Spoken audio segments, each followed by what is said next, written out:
네, 오늘 모두에 전해드린 대로 원달러 환율이 장중에 1,300원 넘었습니다. 한미 모두 금리 인상 서두르고 있습니다. 네. 코로나 시대를 겪으며 많은 대출을 한 자영업자들이 앞으로 또 상환에 어려움을 겪을 것으로 보인다는 목소리가 커지고 있는데요. 경제에 미칠 영향과 전망, 전문가와 진단을 좀 해보겠습니다. 오건영 신한은행 WM그룹 부부장 나와 계십니다. 어서 오세요. 안녕하십니까? 네, 안녕하세요. 네. 네. 제가 두 번 얘기했었지만 WM은 웰스 매니지먼트입니다. 예. 시청자 여러분들 궁금해하실까 봐 다시 한번 말씀드렸습니다. 원달러 환율 1,300원, 네. 좀 충격이죠. 네, 그렇습니다. 네. 이게 사실은 1,300원 레벨을 이게 보통 시장이 흔들릴 때 환율이 뛰곤 하거든요. 환율이 뛴다는 건 원화가 약세를 보인다는 얘기인데 지난 2020년도 3월에 코로나 사태 때도 1,298원에서 막혔던 경험이 있어요. 그래서 이제 1,300원을 뚫은 걸로 보려고 하면은 쭉 앞으로 가가지고 글로벌 금융위기 때 그때는 이제 1,600원까지 올랐었던 경험이 있거든요. 네. 그래서 이게 워낙에 10년 만에 처음으로 맞이하는 레벨이다 보니까 당혹스러운 건 사실입니다.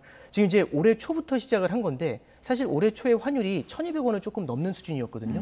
1,180원, 1,200원 왔다 갔다 하는 레벨에서 이렇게 꾸준히 올라오게 된 겁니다. 그리고 요 시계를 갖다가 1년만 더 앞으로 가면은 이제 작년 초잖아요. 2021년 초에는 1월에는 원달러 환율이 1,080원이었습니다. 그럼 원달러 환율 1,080원에서부터 지금 1,300원까지 올라왔다는 얘기는 환율이 220원 가까이 뛰었으니까요. 그러니까 그 퍼센티지로 보면은 16에서 17% 정도 환율이 뛰었다. 그만큼 원화가 약세를 보였다라고 볼 수가 있습니다. 그럼 이제 원인을 좀 파악할 필요가 있는데 네. 가장 큰 원인은 앞서도 간단하게 말씀을 해주셨는데 미국의 금리 인상, 이 빅스텝이라든지 자이언트 스텝에 대한 우려가 커지는 겁니다. 이 금융시장이 반응을 할 때는 단순히 금리만 올라간다고 반응을 하는 건 아니거든요. 예. 그냥 이론적으로는 금리라는 건 돈의 값입니다. 그러니까 어떤 특정 통화의 금리가 높아진다는 건 그 통화를 가지고 있었을 때 더 많은 이자 보상을 받을 수 있으니까 그러니까요. 특정 국가의 금리가 높다라는 거는 그 나라 통화의 강세를 지지하거든요.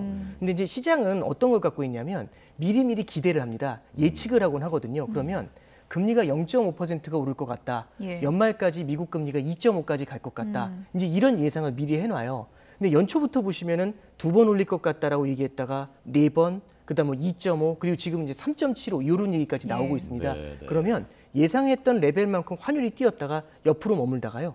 또 그 예상이 깨지면서 더 높아지게 되면은 한 레벨 환율이 끌려 올라가고 그래서 전 세계적으로 지금 대부분의 통화가 달러 대비해서 미국의 통화 정책이 조금씩 그 기대를 깨고 더 높아진다라는 기대감을 반영할 때마다 한 레벨씩 오르고 있습니다.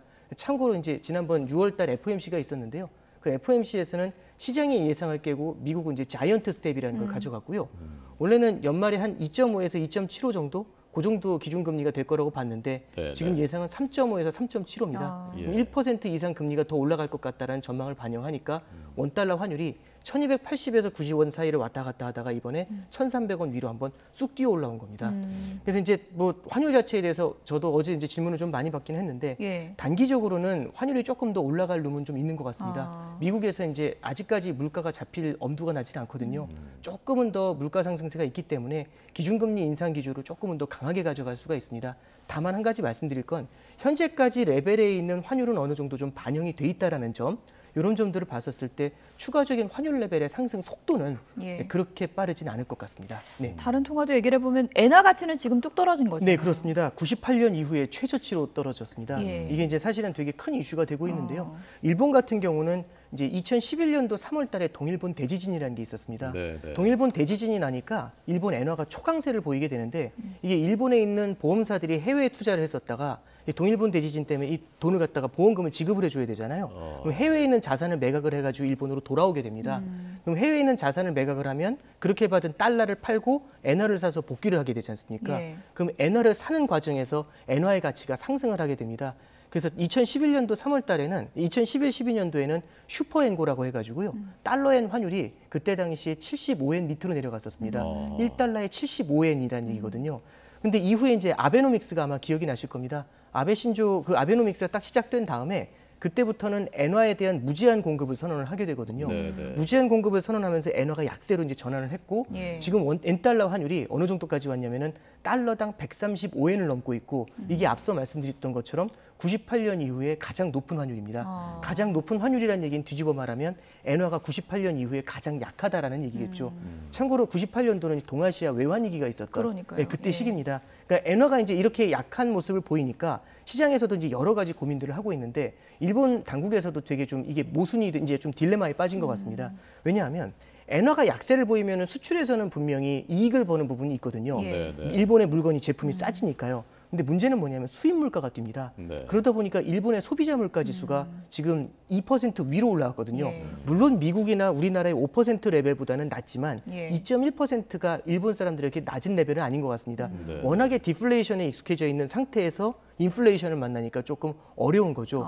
그러면 여기서 엔화를 추가로 더 약세로 만드느냐 아니면은 여기서 이제 그 엔화의 절상을 갖다 받아들이냐 이 두 가지에 대한 고민이 시작이 되는데요. 어느 한쪽도 선택하기 어려운 겁니다. 그러니까 수출이냐 물가냐 이제 이걸 네. 선택해야 되고요. 비슷한 레벨에 있는 국가가 스위스입니다.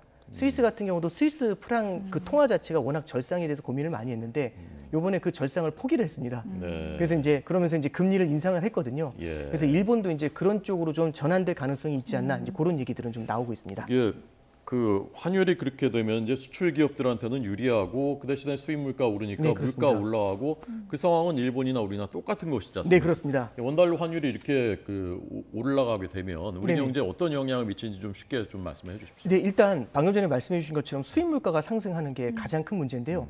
더 큰 이제 일본이나 우리나라나 똑같이 가장 큰 문제가 되는 게 뭐냐면 에너지 순수입국입니다. 네. 그래서 보시면 연초 대비로만 비교를 해봐도 이제 그냥 저기 1년 전으로만 가봐도 2021년도 1월 달 그러니까 작년 1월이죠. 작년 1월에 원달러 환율이 1,080원이었지 않습니까?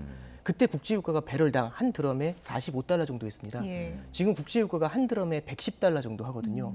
근데 원달러 환율이 지금 1,080원에서 1,300원까지 올라온 겁니다. 네. 그러면 110개의 달러를 주고서 한 드럼을 사는데 그 110개 달러 하나하나가 1,080원에서 1,300원으로 인상이 됐다는 겁니다.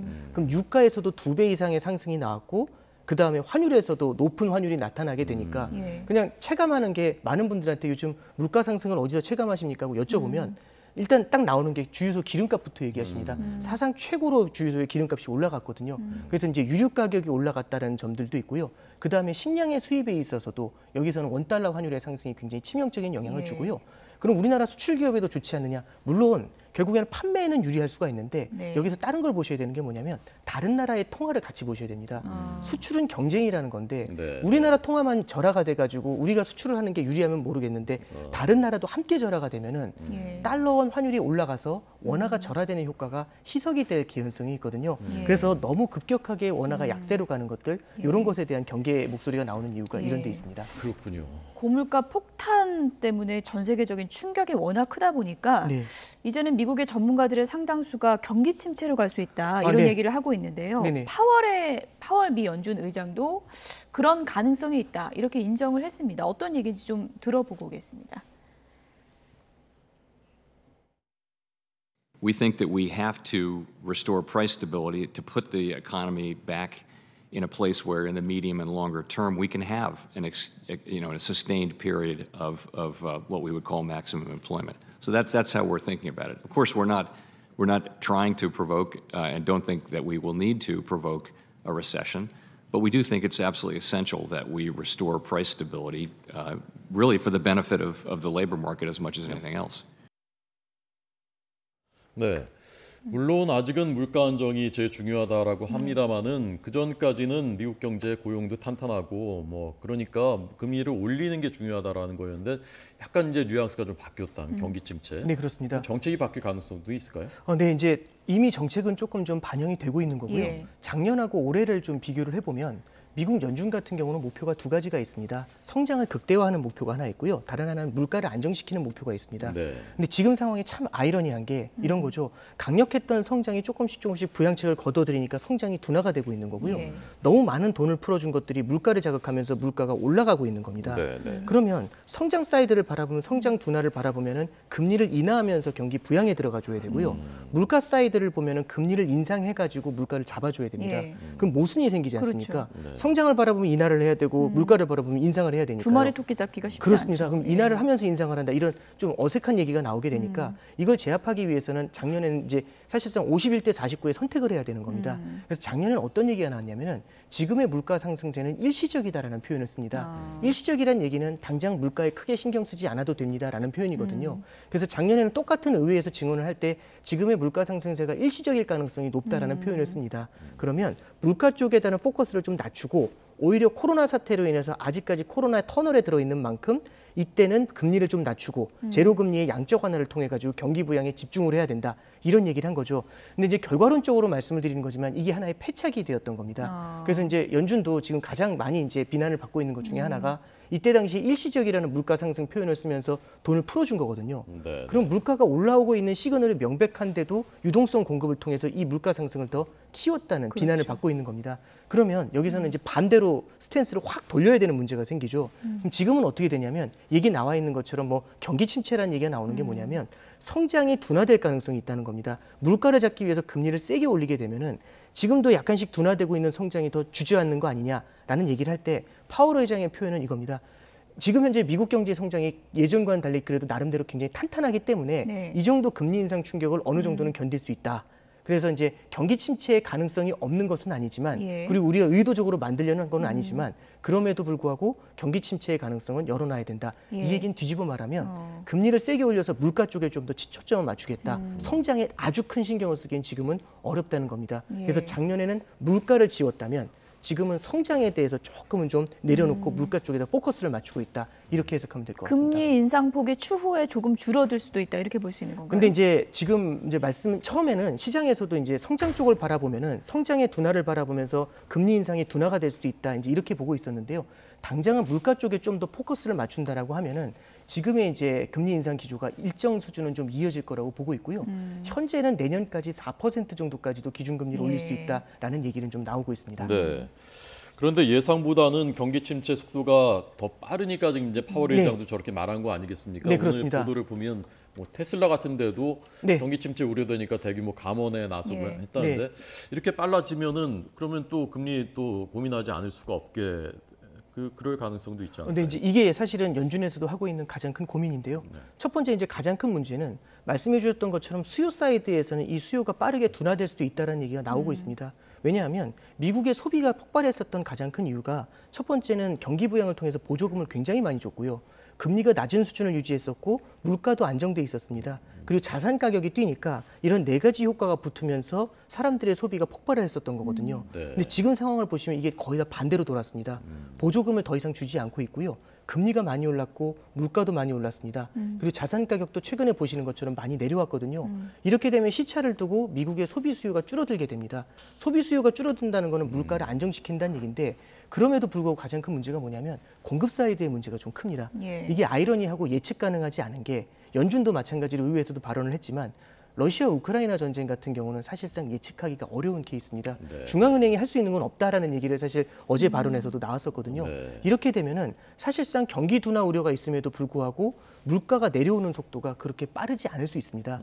그럼 경기는 둔화되지만 물가가 높으면 일단은 물가 쪽에 더 포커스를 둬야 되기 때문에 바로바로 금리를 빠르게 예전처럼 예. 낮추거나 이게 조금은 좀 제한될 수가 있겠죠. 일단은 물가를 조금은 더 볼 필요가 있습니다. 경제 성장이냐 아니면 물가 잡기냐. 우리도 그렇습니다. 이제 고민인데 한국은행 같은 경우에는 이제 부총재가 네. 기대 인플레이션 그러니까 미래 경제 성장률을 최우선으로 보겠다고 네, 했거든요. 그렇습니다. 이건 네. 어떤 시그널입니까? 네, 저는 이제 되게 중요한 표현이라고 좀 생각을 예. 하고요. 인플레이션과 기대 인플레이션이 조금 좀 다른 건 인플레이션이라는 건 지금의 물가 상승이고요. 기대 인플레이션은 물가가 계속해서 오를 거라는 심리를 가리킵니다. 네. 그러면 사실상 인플레이션이라는 건 지금 나타나는 하나의 증상 같은 거고요. 기대 인플레이션은 근원 속에 있는 그런 이제 병의 근원, 만병의 근원 그런 거라고 보시면 됩니다. 예. 그러면 기대 인플레이션이 만약에 생겨나잖아요. 이게 참 생겨나질 않는데 이게 만약에 생겨나게 되면은 치료하기가 정말로 어려워집니다. 왜냐하면 물가는 계속해서 오를 거야라고 생각을 하니까 네. 미래에 있는 소비를 땡겨가지고 지금 물건을 삽니다. 오르기 전에 사야 되죠. 그럼 지금의 물가 상승세가 더 강해질 수가 있고요. 그렇죠. 물가는 웬만하면 오르는 거야라는 생각을 하다 보니까 물가가 조금 둔화되는 모습이 나타나더라도 바로바로 밑에서 또 물건을 사면서 물가 상승이 인플레이션이 억제되는 걸 조금 지연시키는 그런 네. 역할을 하게 됩니다. 이러면 인플레이션이 빠르게 잡을 수 있는 것도 굉장히 오랫동안 이어질 수도 있는 거죠. 그래서 석유 파동 때 이런 기대 인플레이션이 워낙에 컸었던 그런 시기가 있었습니다. 그래서 한은에서도 지금은 물론 성장을 완전히 배제하는 건 아니지만 여러 가지 경제 데이터를 같이 봐야 되지만 그중에서도 물가 쪽에다 최우선을 두겠다라고 표현을 해주고 있습니다. 이거는 추가적인 기준금리 인상을 예고하고 있는 그런 표현이 아닐까 싶습니다. 네. 자, 오건영 부부장님 마지막으로요. 네네. 웰스 매니지먼트 지금 담당이시지 않습니까? 아, 네네, 그렇습니다. 예, 부를 관리해 주시는 분인데 네네. 금리가 이렇게 오르니까 네네. 대출 많이 받으신 분들이 우리 국민들 굉장히 많고 가계대출이 뭐 네. 역대 최대인데 네네. 예, 그러면 이자를 이거 어떻게 해야 되느냐 네네. 고민하시는 분들이 많지 않습니까? 네네네. 이 웰스 매니지먼트를 어떻게 해야 되는지 그분들한테 좀 조언을 좀 해주십시오. 아, 네. 일단 첫 번째는요. 금리가 굉장히 높게 올라가는 상황에서는 개인들의 소득이 줄어들게 되고요. 네. 이랬을 때는 단기적으로는 경기 둔화의 우려가 굉장히 커지게 됩니다. 네. 그러다 보면은 지난해나 지지난해에 만났었던 것처럼 그렇게 이례적인 강세장이 나타날 가능성이 좀 많이 제한이 되거든요. 그래서 특정 자산에 대한 쏠림 투자에 대해서는 좀 경계를 하시는 게 1번이라고 생각을 합니다. 네. 그 두 번째는 이제 많은 분들이 예금이라고 하면은 정기예금 그냥 1년 놔두면 되겠지라고 생각하실 수 있는데 이 예금이라는 것도 단기 예금도 있고 장기 예금도 있습니다.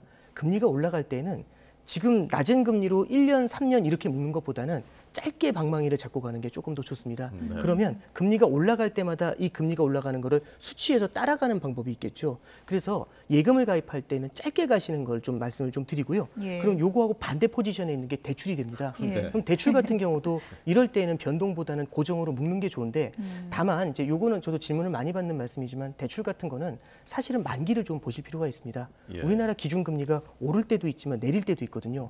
그럼 예를 들어서 5년 만기, 10년 만기로 대출을 가는데 그 고정으로 가면은 지금은 당장은 인상 사이클일 수 있지만 또 이후에는 뭐 3년 후, 4년 후에는 인하 사이클도 올 수가 있거든요. 그래서 너무 눈앞에 있는 걸 바라보는 것보다는 대출 여러 가지 조건들이 있습니다. 예. 그런 조건들, 뭐 중도 상환 수수료 이런 조건들이 있거든요. 이런 것들을 좀 종합적으로 보셔가지고 판단하시는 게 필요하지 않나 싶습니다. 네. 네. 코로나 터널 지났더니 이제 이자 폭탄 만났다 이렇게 한숨 쉬는 분들 많는데요. 그러니까요. 네. 예, 이런 부분을 좀 고려해서 정책을 좀 반영을 해야 될 것 같습니다. 오건영 신한은행 WM그룹 부부장이었습니다. 고맙습니다. 네, 감사합니다. 감사합니다.